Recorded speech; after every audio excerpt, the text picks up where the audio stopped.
Hello guys, welcome to the new episode of my channel. मैं संजीव आप लोगों के साथ। आज की इस वीडियो में थोड़ा साउंड प्रॉब्लम हो सकती है क्योंकि मेरे इलाका में एक फेस्टिवल चल रहा है, पूजा चल रही है, तो घर के आसपास बहुत सारे माइक लगे हुए हैं, तो थोड़ा शायद साउंड का प्रॉब्लम हो सकता है, तो प्लीज़ थोड़ा एडजस्ट कर देना। तो आज बात करेंगे एक महान हस्ती के बारे में जिनका जन्मदिन है। किसके बारे में बात करेंगे वो तो आप जान ही चुके हैं। तो मिठुन दा इंडियन फिल्म इंडस्ट्री का एक महान कलाकार है। अगर इंडियन फिल्म इंडस्ट्री का कलाकारों के नाम अगर गोल्डन वर्ड्स में लिखा जाए तो उसमें एक नाम होगा मिठुन चक्रवर्ती, मेगास्टार मिठुन चक्रवर्ती की। तो आज की इस वीडियो में हम थोड़ा कोशिश करेंगे, आज की इस वीडियो में मिठुन चक्रवर्ती की पूरी जर्नी को एक बार एक छोटे वीडियो में देख लेने का, एक बार एक उनकी जर्नी पे थोड़ा नजर डालने का। हाँ, ये मैं जानता हूँ कि मिठुन चक्रवर्ती को बस एक 20 मिनट या 15 मिनट की वीडियो में मिठुन चक्रवर्ती की जर्नी को पूरा दिखाना इम्पॉसिबल है, लेकिन फिर भी कोशिश करूंगा जितना होता है। तो बात शुरू होती है 1950 16 जून। नॉर्थ कलकत्ता की एक छोटी सी गली में एक घर था। उस घर में पिता बसंत कुमार चक्रवर्ती और माँ शांति रानी चक्रवर्ती की गर्भ में पैदा हुए हमारे सबसे प्रिय मिठुन चक्रवर्ती। लेकिन तब उनका नाम मिठुन चक्रवर्ती नहीं था, तब उनका नाम था गौरांग चक्रवर्ती। बचपन से वो पढ़ाई में बहुत अच्छे थे। कोलकाता की बहुत ही फेमस स्कॉटिश चर्च कॉलेज से केमिस्ट्री ऑनर्स लेकर मिठुन चक्रवर्ती ग्रेजुएट हुए। लेकिन 1970 जो उस समय पूरा कलकत्ता एक मतलब क्या बोले, एक दंगा राज, एक माफिया राज की दौर से गुजर रहा था, जिसको हम आज नक्सल राज के नाम से जानते हैं। तो समय के साथ जो समय उस समय चल रहा था, तो मिठुन दा भी उस समय नक्सल में इन्वॉल्व हो गए और बहुत ऐसा समय गया उन्होंने पुलिस से बचते हुए इधर उधर भागे। लेकिन एक हादसा हुआ उनके साथ, जिस हादसे में उनका बड़ा भाई गुजर गए। फिर मिठुन दा इस सदमे से उभरने के लिए कलकत्ता को छोड़ दिए और चले आए मुंबई में अपने एक अंकल के घर। लेकिन वो एक नक्सल था, उस समय नक्सल करना मतलब किसी का मतलब एक बहुत बड़ा क्राइम था उस समय नक्सल। तो उनका अंकल भी उनको अपने घर में जगह नहीं दिया। तो फिर अंकल के घर से निकल जाने के बाद मिठुन दा पुणे फिल्म इंस्टीट्यूट में भर्ती हुए। अपने कुछ गुजारा किए उन्होंने, अपने कुछ रोजगार से पुणे फिल्म इंस्टीट्यूट में भर्ती। और इंस्टीट्यूट में उनके साथ थे उस समय के मतलब उस दौर के एक्टर शक्ति कपूर, फिर आपका बहुत सारे एक्टर्स थे, गुलशन ग्रोवर, बहुत सारे ऐसे एक्टर्स थे जो उनके साथ मिठुन दा, राज किरण मिठुन दा के साथ वो सब एक साथ पढ़ते थे। शक्ति कपूर उनसे जूनियर था। फिर 1974 या 75 ये एक समय था जब मिठुन चक्रवर्ती का उस पुणे फिल्म इंस्टीट्यूट से पास आउट हुए। एंड जो उनका जो माने सर्टिफिकेट देने का जो सेलिब्रेशन था इंस्टीट्यूट से, इंस्टीट्यूट लिविंग सर्टिफिकेट, वहां पर एक नाटक हुआ था। उस नाटक में उपस्थित थे फेमस डायरेक्टर मृणाल सेन। फिर सब कुछ हो गया। 1976 में मृणाल सेन एक मूवी बनाने वाले थे जिनका नाम था मृगा। और इस मूवी के लिए मृणाल सेन को एक काले वर्ण के एक लड़के की जरूरत है जिसका स्किन का कलर डार्क हो थोड़ा, एंड उसका कटकटी बहुत अच्छा हो, लंबा हो, फिगर अच्छी हो। तो उस समय मिठुन उनकी जहन में आया एक शख्स जिनका वो नाटक देखा था 1975 में पुणे फिल्म इंस्टीट्यूट में, लेकिन उनका नाम उनको ठीक से पता नहीं था। तो फिर बहुत सारे सोर्स लगा के एक दिन मृणाल सेन गौरांग चक्रवर्ती को एक चिट्ठी भेजा और उनको फौरन कोलकाता आने को कहा। तो पहले तो विश्वास नहीं कर पाए थे गौरांग कि वो उसको मृणाल सेन इतना बड़ा डायरेक्टर उनको अप्रोच कर रहा है। लेकिन फिर उन्होंने कलकत्ता गया। उनका पहला सोच था कि शायद मूवी में एक विलन का रोल प्ले करेंगे, लेकिन फिर जब उनको फिर से पता चला कि वो एक हीरो का रोल प्ले करने वाले, तो फिर वो शॉक्ड हो गए। तो फिल्म उस समय बनी मृगा। इस मृगा से जुड़ी एक बहुत ही हसीन किस्सा है कि मृगा में जो मिठुन दा का किरदार था घिनुआ, तो घिनुआ को एक सीन था जब घिनुआ को अंग्रेज लोग जेल में बंदी बनाकर रखते हैं। तो उस समय मिठुन दा ने बोला कि मृणाल सेन से पूछा कि मृणाल दा मेरा एक्टिंग कैसा होना चाहिए इस इस रोल में, पर्टिकुलरली इस रोल में, जब मेरा कोई अंग्रेज लोग जेल के अंदर बंदी बनाकर रखेंगे। तो मृणाल सेन ने एक बात बोली कि तुम कभी अलीपुर जू गए हो? तो मिठुन बोले हाँ गया हूँ। तो बोले कि वहां पर तुमने जो पिंजरे के अंदर जो शेर रहता है, कभी उनका आंखों और उनका चाल चलन देखे हो? तो मिठुन बोले हाँ देखा। बोले तुमको भी वैसा कर लो। और फिर मृणाल सेन, ये बात मृणाल सेन ने खुद कहा कि फिर उस शॉट को मिठुन ने अपनी पहली फिल्म और एक ऐसा बेहतरीन शॉट मिठुन ने एक टेक में ओके किया। और फिर एक हिस्ट्री बन गई कि अपनी पहली मूवी के लिए नेशनल अवार्ड मिलना, जो कि आज 2024 स्टिल अनब्रोकन, ये रिकॉर्ड था। लेकिन नेशनल अवार्ड तो मिल गया, लेकिन तभी भी मुंबई फिल्म इंडस्ट्री में मिठुन दा का पैर जमा नहीं था। उन्होंने अपना गौरांग चक्रवर्ती से अपना नाम चेंज किया, नाम रखा राणा रेज। राणा रेज नाम लेकर वो बहुत सारी फिल्मों में बैकग्राउंड डांसर्स काम किया। एक फिल्म में आइटम डांस में 2-2.5 मिनट का काम किया। लेकिन पहला बड़ा ब्रेक मिला अमिताभ बच्चन की मूवी दो अनजाने में, जिनमें बस 50 सेकंड का एक रोल था अमिताभ बच्चन के साथ। एंड अमिताभ बच्चन बाद में जाकर खुद कहते हैं 2010 में जब अमिताभ बच्चन DID की फाइनल में आए थे, तो कहा मिठुन चक्रवर्ती एक ऐसे लौते हीरो है जिनके साथ मैंने 50 से, जो मेरे साथ एक छोटा सा रोल किया था एक मूवी में एज ए बैकग्राउंड आर्टिस्ट, और जिनके साथ मैंने एज ए लीडिंग हीरो भी परफॉर्म किया, यह है मिठुन चक्रवर्ती।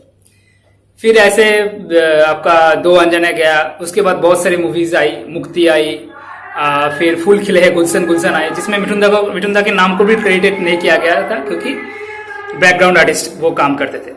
इस समय बहुत सारी इधर उधर बहुत सारी चीजें हुए। कभी मनमोहन देसाई ने उनको कहा कि तुम 10 रुपया लेकर कुछ खा लो और कलकत्ता वापस चले जाओ क्योंकि तुमसे मूवी होगा नहीं। कभी जितेंद्र ने कहा कि ये कलिया अगर हीरो बन गया तो मैं मूवी करना छोड़ दूंगा। कभी जस चोपड़ा ने कहा कि जसराज फिल्म्स के जो कर्णधार है जस चोपड़ा, उन्होंने कहा कि तुम जाके जू बीच में भेलपुरी बेचो, ये तुमसे होगा, तुमसे हीरो बनना नहीं होगा। कभी कार चलाने की प्रॉब्लम, कार नहीं चला सकते हैं लेकिन काम की जरूरत है, इसलिए एक मूवी में ऋषि कपूर का ड्राइवर हिसाब में मिठुन दा एक रोल था, तो उसको मिठुन दा ने अप्रोच कर लिया, लेकिन कार मिठुन दा नहीं चला सके। तो ऋषि कपूर ने मिठुन दा को बहुत सारी अनफन कहानी सुना दी, बातें बोल दिया मिठुन दा को। एक वक्त ऐसा है कि फेमस एक्टर राजकुमार ने यह कहा कि मैं छोटे आर्टिस्ट के साथ स्क्रीन नहीं शेयर करूंगा, अगर ऐसा करना पड़ा तो मैं मूवी नहीं करूंगी, इसलिए मिठुन दा को फिल्म से निकाल देगा। तो ऐसे बहुत सारे किस्से चला। लेकिन 1978 में एक मूवी आई जिसका नाम है मेरा रक्षक, जिसमें पहली लीड रोल किया और पहली लीड सक्सेस भी उनको मिला। फिर 1979 आ जब सुरक्षा आई और एक लो बजट की फिल्म बहुत बड़ी सक्सेसफुल हुई और मिठुन दा की फर्स्ट सोलो सुपरहिट फिल्म आ गई 1979 में मेरा रक्षक। फिर पीछे मुड़ने की कोई जरूरत नहीं थी। उसके बाद 1980 में आई हम पांच, 1981 में आई हमसे बढ़कर कौन, वारदात, आमने सामने। फिर 1982 the golden year of Mithun Chakraborty career, जब उनकी फिल्म आई डिस्को डांसर। 1 करोड़ 50 लाख में बनी ये फिल्म इंडिया में तो 6 करोड़ कमा ली। ठीक है, इंडिया में ये फिल्म सुपरहिट रही। लेकिन 1984 में जाके जब ये फिल्म रूस में रिलीज हुई तो रातों रात he became the first global superstar of India. रातों रात उनको रशिया में इतनी बड़ी फैन फॉलोइंग हो गई कि रशिया में लोग उन्हें भगवान के नाम तरफ देखते थे। इवन जब रशिया की फॉर्मर वाइस प्रेसिडेंट इंडिया में आए एंड उस समय के इंडिया का प्रेसिडेंट राजीव गांधी जब उनको अमिताभ बच्चन से मिलाने गया था, ले गए और बोले कि ये हमारे यहाँ का सबसे बड़ा सुपरस्टार है, तो वहां का वाइस प्रेसिडेंट ने कहा कि हमारे देश में तो इंडिया का सबसे बड़ा सुपरस्टार बनकर मिठुन चक्रवर्ती को ही जाना जाता है। तो ये था मिठुन चक्रवर्ती की जलवा, और पूरी 80s में ये जलवा उन्होंने कायम रखा। कभी प्यार झुकता नहीं, प्यार का दो पल जैसे रोमांटिक मूवी, कभी घर एक मंदिर, प्यार का मंदिर जैसे फैमिली ड्रामा, और कभी कमांडो, वक्त की आवाज, वतन के रखवाले, गुलामी जैसे एक्शन फिल्म। 1985 से लेकर 89 तक एक ऐसा दौर था। Mithun Chakraborty is the one man army of the industry. 87 में अमिताभ बच्चन को बीट करके इंडिया का नंबर 1 सुपरस्टार बने। 86 में इंडिया का हाईएस्ट टैक्स पेयर बने। उस साल उनका 16 फिल्म रिलीज हुई। 89 में मिठुन दा की 19 फिल्म रिलीज हुई, जो कि आज भी एक वर्ल्ड रिकॉर्ड है। और इस 19 फिल्म में भी 5 फिल्म हिट रही थी, कुछ फिल्म एवरेज रही, कुछ फिल्म फ्लॉप्स रही। 1985 से लेकर 89 तक हर ईयर की अगर आप वर्ल्ड वाइड ग्रॉस देखें या डोमेस्टिकली हाईएस्ट ग्रॉसिंग फिल्म्स की अगर आलोचना करेंगे तो हर साल मिठुन दा की एक या दो फिल्म हो गई। अगर वर्ल्ड वाइड बॉक्स ऑफिस के हिसाब से देखे टॉप 10 हाईएस्ट ग्रॉसर, उनमें 1985 से लेकर 89 तक हर साल मिठुन दा की 2 या 3 मूवी हर साल शामिल था।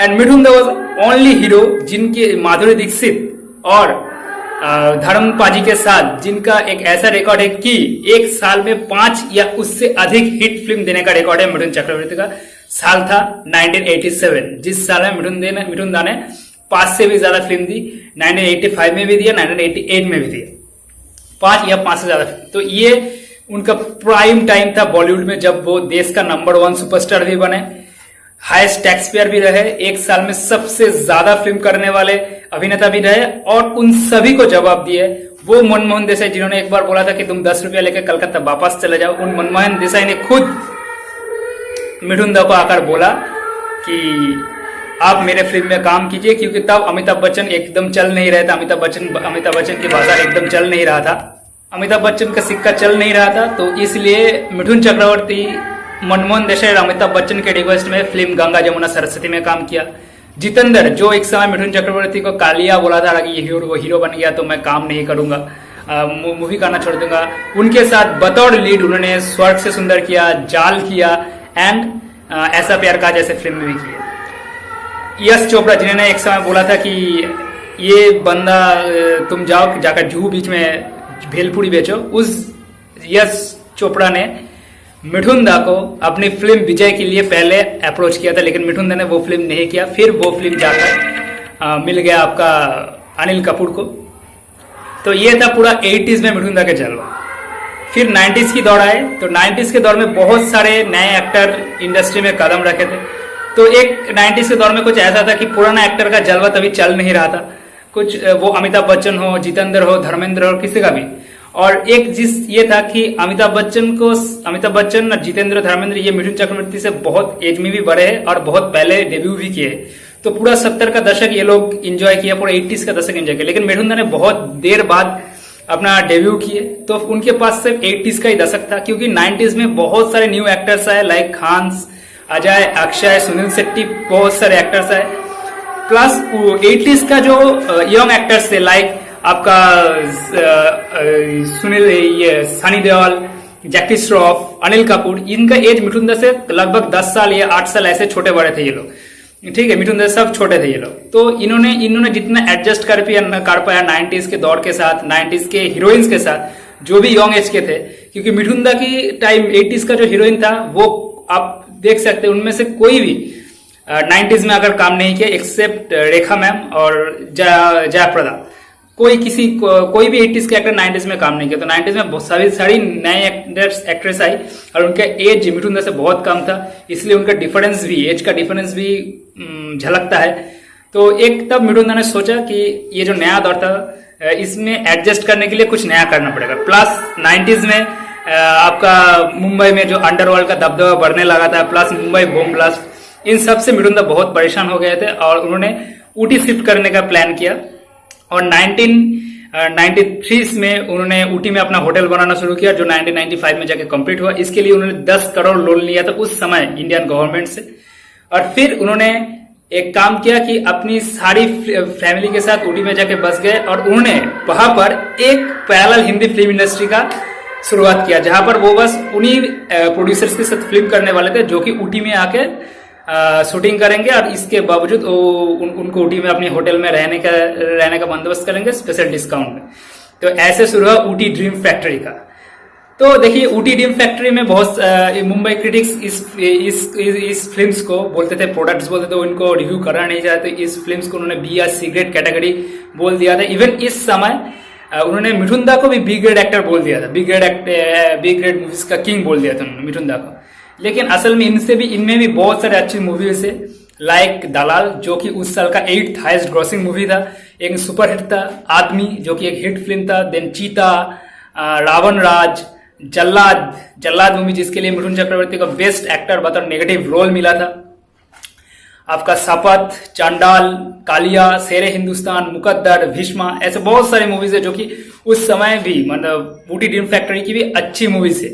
एंड बहुत सारी ऐसी मूवीज भी थी लाइक जहरीला, मेरी प्यारी प्यारी बहना, बहने की दुल्हनिया, ऐसे बहुत सारी मूवीज थी जिन्हें मिठुन दा ने बहुत अच्छी एक्टिंग की, लेकिन बस ऊटी से आई हुई फिल्म बोलकर ये सब मूवीज को कोई अवार्ड नहीं दिया गया। इसी समय 1995 से लेकर 1999 तक मिठुन दा इंडिया का हाईएस्ट टैक्स पेयर रहे लगातार 5 साल, और इसके लिए मिठुन दा को मिला है सरकार से एक सम्मान पत्र भी मिला था मिठुन दा को। इस समय 1992 में मिठुन दा की मूवी आई थी, बंगाली मूवी ताहादेर कथा, जिसके लिए उनको national award for best actor मिला, जो कि उनका दूसरा नेशनल अवार्ड था। 1998 में जीपी अय्यर की स्वामी विवेकानंद के लिए उनको मिला national award for best supporting actor. ये उस समय तक इंडियन फिल्म इंडस्ट्री का one of the bestest acting था रामकृष्ण परमहंस देव का जो एक्टिंग मिठुन दा ने किया। ऐसे लगभग 10 साल उन्होंने अपने ये पैरेलल हिंदी फिल्म इंडस्ट्री चलाई ऊटी से, और यहाँ से जो फिल्म निकली सारी फिल्म बॉक्स ऑफिस में मुंबई वाले क्रिटिक्स तो फ्लॉप डिक्लेयर कर देते थे, लेकिन ये सारी फिल्म बी और सी सेंटर्स के दर्शकों को मद्देनजर रखते हुए बनाया जाता था, और ये सारी फिल्म बॉक्स ऑफिस में अपना लागत जो मतलब बजट था वो सारी बजट रिकवर कर लेती थी। ऐसे मिठुन दा ने बहुत सारे छोटे प्रोड्यूसर्स को बचाया है, और बी और सी सेंटर्स में हिंदी फिल्म का जो पॉपुलैरिटी है वो आज भी बरकरार है बिकॉज ऑफ मिठुन चक्रवर्ती। फिर 2003 से उन्होंने अपनी जो रूट है बंगाली फिल्म के ऊपर अपना बंगाली फिल्म के लिए वापस आ गया 2003 से, और रेगुलरली बंगाली फिल्म करने लगे। और 2003 से लेकर 2008 तक मिठुन दा की जो बंगाली फिल्म का जो रिकॉर्ड है, मतलब जैसे रिकॉर्ड बिजनेस उनकी बंगाली फिल्म ने किया है, जैसा सक्सेस रेशियो मिठुन दा ने दिया है, वैसा सक्सेस रेशियो आज तक किसी बंगाली एक्टर का नहीं है। उन्होंने back to back 8 hit films उस समय दिया बंगाली में, और हर फिल्म ब्लॉकबस्टर हुई थी, बहुत बड़ी। इस समय एमएलए फाटाकेस्टो जैसे बंगाली का इंडस्ट्री हिट दिया है, आपका तुल कलाम एंड जुद्धो जैसे साल का हाईएस्ट ग्रॉसर भी उन्होंने इस समय दिया है। तो बंगाली इंडस्ट्री में उनका जो करिश्मा था वो तो बरकरार था। बंगाली इंडस्ट्री छोड़कर उन्होंने पंजाबी में मूवी की, भोजपुरी में मूवी की, उड़िया लैंग्वेज मूवी की, एंड ऑल्सो तमिल तेलुगु में भी उन्होंने मूवीज की। टोटल 6 लैंग्वेजेस में उन्होंने मूवीज बनाया, और ये भी एक रिकॉर्ड है कमल हसन के साथ मिठुन दा की, दोनों ने सबसे ज्यादा लैंग्वेजेस में मूवी बनाई। 2005 में मिठुन दा ने फिर से इलान बोलकर एक मूवी से कमबैक किया, लेकिन ये मूवी उतनी अच्छी चली नहीं। फिर उन्होंने चिंगाड़ी जैसी मूवी बनाई जिसमें उन्होंने फिर से विलन का अवतार प्ले किया, लेकिन इस मूवी में उनका रोल तो जबरदस्त था, उन्होंने बेहतरीन अपने अभिनय को किया था, लेकिन फिल्म्स को कोई अवार्ड नहीं मिला अनफॉर्चुनेटली। फिर आपका 2007 में उनकी फिल्म गुरु आई, जो कि एक हिट फिल्म थी। उसके बाद उनकी बहुत सारी क्रिटिकली एक्लेम्ड फिल्म आई, लाइक फिर कभी, चाल चलन, ऐसे कॉमर्शियल फिल्म आई, Chandni Chowk to China, Veer, Golmaal, Housefull 2, Kick, Boss 3, ऐसे चल रहा था। उस समय उन्होंने बंगाली भी कॉमर्शियली सक्सेसफुल फिल्म दी, लाइक ले हलवा ले, क्रिटिकली एक्लेम्ड बंगाली मूवी दिया, एक नोबेल चोर, शुक्नो लंका, बहुत सारे ऐसे मूवीज दी। लेकिन इसी समय 2009 के करीब एक मूवी बन रही थी, उसका नाम है लक। इस मूवी में मिठुन दा ने एक हेलीकॉप्टर से एक स्टंट करने का वक्त मिठुन दा की सोल्जर में एक बहुत बड़ी इंजरी हो गई उनकी बैक नेक में, तो इसके लिए एक बड़ी लंबी टाइम उन्होंने बॉलीवुड या किसी भी तरह फिल्म से दूर हो गए एक लंबे टाइम से।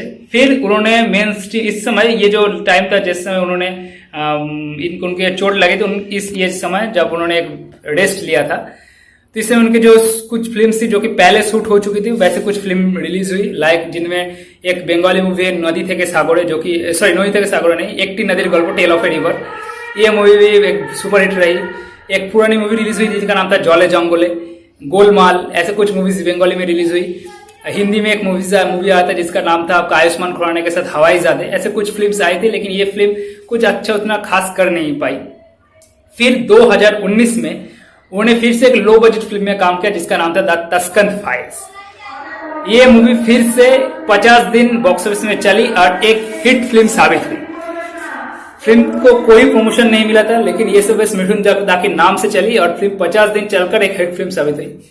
2022 में 2 साल की गैप के बाद, कोविड के गैप के बाद, जब बॉलीवुड एकदम ही खराब हालात में चल रही थी, तब मिठुन दा ने फिर से तस्कंद फाइल्स की डायरेक्टर विवेक अग्निहोत्री के साथ एक दूसरा फिल्म साइन किया जिसका नाम था द कश्मीर फाइल्स। ये फिल्म 20 करोड़ में बनी थी और पूरी इंडिया और वर्ल्ड वाइड में ये फिल्म 340 करोड़ का बिजनेस कर ऑल टाइम ब्लॉकबस्टर साबित हुई। फिर 2022 के एंड में उन्होंने बंगाली फिल्म की प्रजापति, जिनमें बंगाली सुपरस्टार देव भी उनके साथ थे। ये फिल्म 14 करोड़ की बॉक्स ऑफिस कलेक्शन करके 2022 का तो हाईएस्ट ग्रॉसिंग बंगाली फिल्म रही। उसके साथ साथ ये फिल्म बंगाली फिल्म की हिस्ट्री में third highest grossing Bengali film ever बन गई। 2023 में उनकी फिल्म आई काबुलीवाला, जो कि अगेन एक कॉमर्शियली सुपरहिट फिल्म रही और उसके साथ साथ क्रिटिकली भी ये फिल्म बहुत सक्सेसफुल रही। अभी तक ये film Kabuliwala 5 international film festival में स्क्रीनिंग हो चुका है। और एक रिकॉर्ड मैंने आपको बताना भूल गया, Mithun Chakraborty is the only Indian actor जिनकी सबसे ज्यादा फिल्म इंटरनेशनल फिल्म फेस्टिवल में स्क्रीनिंग हुआ है। He is the only Indian actor जिनके नाम पे तो 180 फ्लॉप है, लेकिन he is only also the Indian actor जिनके नाम पे 100+ हिट फिल्म भी है, including Hindi and regional films. ठीक है, जो रिकॉर्ड किसी का भी नहीं है। तो ये है मिठुन चक्रवर्ती, ये है उनका रिकॉर्ड्स, ये उनका स्टारडम। आज भी अगर आप रशिया में जाओ तो उनको भगवान की तरह पूछते हैं। आज भी चाइना में मिठुन दा के फिल्म्स के गाने को स्कूल में मतलब रोज गाया जाता है। जापान में मिठुन दा के नाम, मिठुन दा का स्टैचू है, मिठुन दा के नाम का बस चलता है। वेस्ट अफ्रीका की एक कंट्री है गुएना बिशु, जहां पर मिठुन दा के नाम का स्टैंप जारी है, पोस्टल स्टैंप जारी है।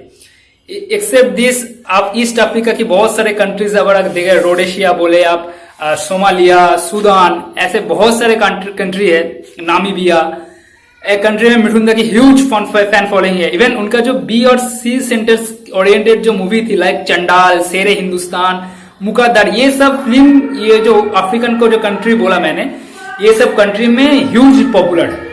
तो ये है मिठुन दा के स्टारडम।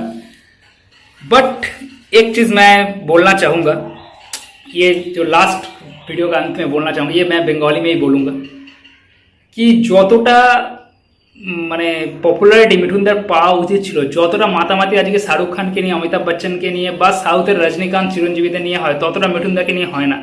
তার জন্য সবথেকে বেশি দায়ী কারা জানেন? সবথেকে বেশি দায়ী বাঙালি। আর এই জন্যই আমি লাস্টের কথাগুলো বাংলাতে বলছি, কারণ আজকে দেখুন, আজকে রজনীকান্ত, কামাল হাসান কখনোই কিন্তু প্যান ইন্ডিয়া লেভেলে কোনোদিনই সাকসেসফুল হয়নি। মিঠুনদার মতো তো দূরের কথা, ওরা কোনোদিনই সাকসেসফুল হয়নি প্যান ইন্ডিয়া লেভেলে। কিন্তু আজকে মাত্র শুধু সাউথের অডিয়েন্সের জোরে তারা আজকে প্যান ইন্ডিয়া সুপারস্টার হয়ে গেছে, শুধুমাত্র সাউথের অডিয়েন্সের জোরে। কারণ তাদের অডিয়েন্সরা তাদের সিনেমাকে ভালোবাসে, তাদের নায়ককে ভালোবাসে, নায়কের প্রতি তাদের ডেডিকেশন আছে।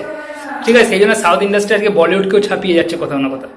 কিন্তু আমাদের বাংলা ইন্ডাস্ট্রি সব সময় নায়ক কোন দলে যোগ দিচ্ছে, নায়ক কি করছে, নায়ক কি খাচ্ছে, এই নিয়ে মাতামাতি করে বেড়ায়। এটা হচ্ছে বাঙালিদের প্রবলেম। সেই জন্য আজকে এই মিঠুন চক্রবর্তী, ঠিক আছে, মানে যে পপুলারিটি তার পাওয়ার ছিল সেটা তিনি কখনোই পাননি। এটা খুবই আনফর্চুনেট আমাদের কাছে। আর কি বলবো, মানে বাঙালিদের উন্নতিতে ওই সৌরভ গাঙ্গুলি, মিঠুন চক্রবর্তীতে এসে থেমে গেছে। তারপর থেকে তার বাঙালিদের ডেভেলপমেন্ট বলে কিছু হয়েছে এটা দেখতে পাচ্ছি না। ক্রমশ ইন্ডাস্ট্রি, বাঙালি ফিল্ম ইন্ডাস্ট্রি বলুন, অন্যদিকে বলুন, বাঙালি আস্তে আস্তে নিচের দিকে যাচ্ছে। এদিকে এই যে জাতিটা একসময় সুভাষচন্দ্র বোস, রবীন্দ্রনাথ ঠাকুর, মাইকেল মধুসূদন দত্তকে দিয়েছিল, সেই বাঙালির আজকে এই অবস্থা। তো যদি আপনি মানে ঘরের মানুষের থেকে সাপোর্ট বেশি না পান না, তাহলেই দেখবেন আপনি বৃহত্তর জায়গায় গিয়ে बड़ी जगह में आपका नाम उतना होगा नहीं। फिर भी Mithun Chakraborty is a legendary megastar. आज वो एक लेजेंड है इंडिया की। आज भी लोग उनके गाने पे धड़कते हैं। आज भी आप बंगाल, बिहार, उड़ीसा, झारखंड, यूपी, राजस्थान की गांव में, अर्बन्स में चले जाइए तो उनका गाना बजते, उनका लॉयल फैन आज भी वहां पर है जो उनके नाम पे मर मिट सकते हैं। तो ये है उनका stardom. He is a legendary megastar. आज भी रशिया में उनको भगवान, रशिया मतलब फॉर्मर सोवियत यूनियन बोल रहा हूं मैं, जो जिसमें आज उज्बेकिस्तान, काजाकिस्तान, नॉर्वे, ये सब देश शामिल है। तो वहां पर आज भी ईस्ट यूरोप के बहुत सारे देश शामिल है। वहां पर आज भी मिठुन दा को भगवान की तरफ हो जाता है। तो ये है मिठुन दा का स्टारडम। और ये है एक मेरा तरफ से एक छोटा सा ट्रिब्यूट मिठुन चक्रवर्ती को इस वीडियो के माध्यम से मैंने दिया। अगर अच्छी लगी तो चैनल को सब्सक्राइब कर देना। Thank you.